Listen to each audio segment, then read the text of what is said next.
منتهيه. كلام ربي ما تحفظوش، تحفظ لنا الغناء تاع الشاب والشابه. من الأمور التي تجنبك صفات النفاق وتبعد عنك عشبة النفاق أن تنبت في قلبك، الإمام ابن القيم ماذا يذكر تجنب سماع الغناء. قال: وقد رأينا نحن وغيرنا ثقل القرآن على من يدمن سماع الغناء، حتى قال في تعبير آخر قال لك: لا يجتمع مزمور الشيطان وقرآن الرحمن في قلب إنسان، لابد واحد من فيهم يطرد الآخر. نهضروا على المدمن بزاف، خلاص يولي مفتون. الجديد تاع الغناء في اليوتيوب، في السي دي، في المواقع، يتبع في مغني حافظ كل كلام منتهي. كلام ربي ما تحفظوش، تحفظ لنا الغناء تاع الشاب والشابه. هذا هو القدوه تاعك. راك متخيل ولا لا؟ خلاص مغني يسيطر على القلوب، يتحكم فيها كما يحب.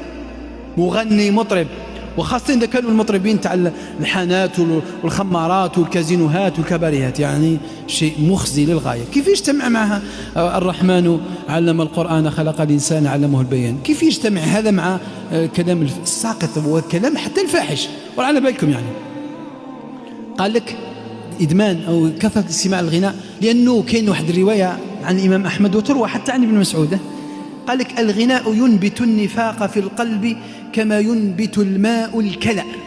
سبحان الله. ومن الناس من يتخذ لهو الحديث ليضل عن سبيل الله بغير علم.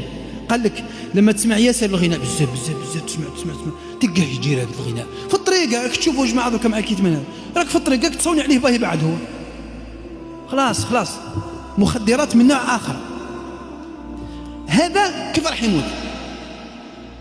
يموت راقد، هاو آخر شيء سمعوا الغناء، يموت يا ربي يعافينا وإياكم في حادث، هاو دايروا في البوست هذاك تاع الراديو تاع السيارة، راك معاه لا فلاش ديسك فيه 1000 أغنية، هذه طبع هذه، في حين فلاش ديسك قضية هي الفت تلقى فلاش ديسك فيه 60 حزب يقرأها 20 قارئ من قراء العالم الإسلامي، وهو بمختلف الروايات.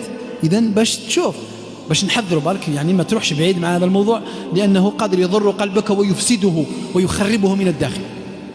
لأن الحواس العينين يدخلوك الصور نتاع المواقع الخليعة والفاحشة والعري تاع النساء والمسلسلات، ذيك الأمور يدخل داخل يفسد القلب، واش تسمع يدخل داخل، كلش يدخل داخل.